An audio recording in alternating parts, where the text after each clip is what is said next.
Багада Disney-ийн хүүхэлдэйн киног үзэж байгаагүй хүн гэж бараг л үгүй байх. Багада үзэж байсныг тэрхүү их л үлгэр дуурайл авдаг байж билээ. Өнсгөлжин шиг ажилсаг дуулгартай байвал ханхуутай гэрлэгч юм шиг. Хэрв бэл шиг ном уншиж ухаантай байвал өөрийнхөө хайраар араатныг ханхуу болгон хувиргах юм шиг. Яг л арай л өөрийнхөө хамаг юмыг зориулдаг шиг байвал ханхуу ухаараад хайрлах юм шиг. Ер нь л багтаа үзсэн анимашныг үлгэр биш бодит гэж хүлээж авдаг байж тээ. Одоо харин том болсон нүдээр харахад олон юмыг анзаарлаа. Ингэж бодохоор сайн яажгаар сар гихчээр олон юм сурч мэдсэн юм байна. Өнөөдрийн бичлэгээр та нартай Disney-ийн гүнж нарын сэтгэл зүйн асуудлыг хүндээ.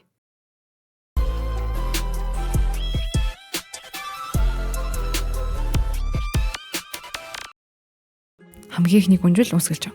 Үнсгэлжингийн үлгэрийг мэдэхгүй хүнийг энэ дэлхийгээс хайж болох нь хэцүү. Хөөрхийн үнсгэлжин бага насндаа ээжигээ алдаж хорон санаат хойд ээжийнхээ гарын шүүс нь болдог. Үнсгэлжин гэдэг нэр нь яг үнэндээ гүнжийн жинхэнэ нэр нь биш. Зөвхөн хойд ээжийнх нь хочилж өгсөн нэр. Хөөд тортог үнсний үнсээр язгуурыг нь авч өгсөн нэр юм. Хойд ээж нь үргэлж гойчилж доромжилдог. Энэ үеэр аав нь ямар ч оролцоогүй өнгөрнө. Үнсгэлжингийн олон түүх байдаг. Зарим дээр нь аав нь хойд ээжтэй гэрэлснээс нэг хөдөлгөөнөөс бардаг бол харин зарим дээр нь үнсгэлжингийн аав хойд ээж нь үнсгэлжин дээрлэгч байгааг мэддэг ч оролцоогүй өнгөрдөг байна. Хэдий хойд ээж нь сайхан сэтгэлтэй хүний үлгэр жишээ биш ч гэсэн үнсгэлжин өөрөө тэрнийг өөрт муухай хандахыг зөвшөөрдгийг хэлэхгүй өнгөрөөж болохгүй. Өөрийнхөө гэртээ өөрчлөгчийн ажлыг гүйцэтгэдэг. Үлгэрийн турш үнсгэлжин өөрийгөө хамгаалах байтугай нэг ч орлого хийдэггүй. Хөвчлэн одоо байгаатайгаа эвлэрээд л болон олж уйлдаг. Хэрв та үнсгэлжингийн оронд байсан бол хойд ээжийнхээ үгэнд үг дуугээ ороод гэртээ зарцлагдах байсан уу? Гэхдээ тэгж бодвол үгүй шүү дээ. Эсвэл ядаж ямар нэгэн орлого хийх байсан уу? Уг нь өөрийнхөө төлөө зүтгэх ёстой хүн өөрөө л юм байна. Гэхдээ ингэж явсаар үнсгэлжингийн үлгэр аз жаргалтайгаар төгсдөг. Гэхдээ тэр төгсгөл хүрэхэд үнсгэлжингийн хичээл зүтгэлэхээс илүү шидэт тагны тусламжаас үүдэлтэй. Хэрв шидэт таг нь байгаагүй бол үнсгэлжинд юу тохиолдох байсныг таамаглал тасараа л гэртээ зарцлагдах байсан баг. Сүүл рүүгээ хоёр өргөнбөлөгч нарын хад зарцсан болж дуусгахыг ч үгүйсэхгүй. Гэхдээ үлгэр учир шидэт таг нь гарч ирж үнсгэлжингийн хичээл зүтгэл сайхан сэтгэлийг үнэлэн шагнадаг. Ингэж бодохоор үнсгэлжин шиг даруй бусдад үгүй гэж хэлж чаддаггүй байвал бодит амьдралаар аз жаргал төрөх боломжтой юм болов уу? Зарим охтууд хэрв би үнсгэлжин шиг бусдын төлөө зүтгэж хамаг юмаа зориулж хасарвал намайг хайрлна гэж бодон наган дуурайдаг ч амжилт олоогүй тохиолдолд яагаад намайг өөрсдийнхөө төлөө хичээж байхад хайрладаггүй юм бэ гэж гомдол болон хувирах нь олонтой. Бодит амьдралаар цагаан барьтай ханхуу хичээнгүй дараахан байдлыг анзаараад дурлах уу? Эргэлзээтэй л юм. За тэгээд нөгөө ханхуу нь үнсгэлжингийн царайг санахгүй гутлаар нь тайсныг хэлээд өгөх үү? Ханхуугийн талаар ярил өнөөдрийн бичлэг дуусахгүй байх. Дараагийн гүнж рүүгээ шууд орцгоё. Улаан бол байдаг л нэг гүнж биш ээ. Disney-ийн гүнжид байдаг олон хэвшмэл ойлголтыг хэвдэн гарч ирсэн гэлтэй. Өмнөх гүнжүүдээс тэ сондоо түүхийг өгүүлсэн юм. Түүний зүрийг эрэлхэг дайснаас сэтгүүлсэн гэж үздэг. Хятадаас гаралтай, Монголоос гаралтай гэдэг дээр жаахан маргаантай байдаг. Та нар маань энэ талаар мэдээлэлтэй бол комментэд хэлж өгөөрэй. Улаан үзэсгэлэн гоо бүсгүй идэж тэр бэр хэнцэр биш. Ер нь нив хавгүй талтай. Хэдий өөрийн гоо үзэсгэлэнгээр хараа болоод ч тухайн үед үнэлэгдэж байсан эмэгтэй хүний уян наалархай байдал гэж огт үгүй. Үүнээс болоод гэр бүлийнхэн шившгэн болчихноо. Улааны давуу тал гэх юм бол мэдээж түүний эр зэрэг, тулаан чирсүү байдал, даанчийн сан чанарууд нэмэгтэй хүн заяагдахтаа үнэлэгдэггүй байсан үед төрсөн.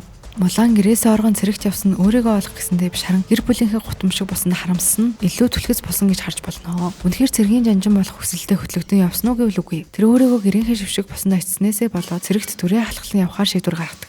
Цэрэгт түүний төрлөх сан чанар болох шийдэмгий байдал хурдан сэтгэх чадвар нь үнэлэгддэг учраас амжилт нь хүрдэгэ. За ингээд дараагийн үнэлүүг орцгоё. Гоо үзэсгэлэн ба Араата анимашны гол дүрийн гүнж Бэлийг Стокгольмын хам шинжийн сонгогдогч шимээ үздэг. Стокгольмын хам шинж гэдэг нь аюултай нөхцөл байдал орж сэтгэл зүйн цочрол орсон үед тухайн аюултай байдалд хүрсэн гэмт этгээдүүдийн гаргасан зарим нэг өгөөмөр зан хохирогчдод таалагдаж улмаар талархан баярлаж тэдний тал ордог сэтгэл зүйн эмгэхийн байдлыг хэлдэг.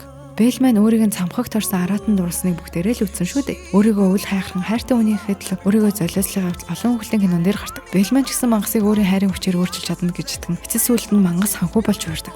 Гэхдээ бодит амьдрал дээр хичнээн хамаг зүйлээ зориулсан ч гэсэн нөгөө хүн нь өөрчлөгдсөн тохиолдол хэр олон байдаг юм бол доо. Энэ тал дээр бодит амьдрал үлгэр хоёр шал ондоо гэдгийг бодох хэрэгтэй л байх. Мөн бүх мангас ханхуу болж хувирна гэж байхгүй. Бүх хүнээ сайн талыг нь харах гэж хичээх нь маш сайн зан чанар ч гэсэн зарим зүйлийг байгаагаар нь хүлээж авах нь хэрэгтэй шүү дээ. Хэрэг хэн нэгэн мангас шиг ажиллаж байвал тэр хүний дотор сайн хүн байгаа тэр сайн хүнийг нь хайрын хүчээр гаргаж ирнэ гэж юу л бол. За ингээд дараагийн гүнжлүүгээ орцгоё. Disney-ийн ихэнх гүнж нар эцэгхийн халамжаар дутаж өссөн байдаг. Гэхдээ Ариэлийн хувьд бол эсэргээрээ. Улсын даган маань Далайн хааны хамгийн хайртай охин. Ариэл хүний эд юмс хүний орчлон татагдаж сонирхдаг. Ер нь хоббин гэж хэлэхэд буруудахгүй. Аав нь харин үүний эсрэг үзэл бодолтой байдаг. Ягаад гэвэл Ариэлийн ээж бол хатан хаан Атена хүний гарт буюу далайн дээрэмчтэд алууснаас хойш Далайн хаан хүмүүсийг үзэн ядах болсон. Ариэлийн хүмүүсийн ертөнцийг сонирхох хобби нь аавд нь таалагдахгүй нь мэдээж. Гэхдээ өсвөр насн дээр яваа Ариэл аавынхаа үгэнд орох нь юу бол. Арил хүний эргэлдэг эд зүйлийг нууцаар цуглуулна. Бүрнийг удаа талайнгүйд амьдрах ёстой л усын талайн дээгүүр явж байгаа ханхүүдэд тарж түүндээ дурлаад авчнаа. Дурлалтаа сохорсноос ч болоод тэр талааш уламтай өөрийн хоолоогоор 8 алдсаж тэр 3 хоногийн дотор ханхүүгээс жинхэнэ хайрын үнсэлтийг нь авч чадвал хүн хэвэндээ үлдэнэ. Харин чадахгүй бол буцаж усын даган болон урсуулагийн мэдэл торох гэрэн дээр гарын үсгэж зур. Хоорондоо ярилцаж ойлголцож чадахгүйгээр 3 хоногийн дотор жинхэнэ хайр гэдгийг үсгээд бүр өсөлцөх ёстой байх нь байна штэ. Хэрв насанд хүрсэн хүн байсан бол тэр нэг дурлалынхаа төлөө өөрийнхөө хоолойг золиос нь гарахгүй байсан баха. Гэхдээ Ариэл өсвөр наснаа яв. Тэрүүгээр ч өсвөр насны хүүхдийн сэтгэл зүйн онцлогийг харуулдаг. Хит их өөрийгөө олох гэсэн дэврэн хүсэл мөн насанд хүрсэн хүнээс харуулах хоноор хязээж гарахааргүй үйлүүд болон шийдвэрүүдийг харж болно.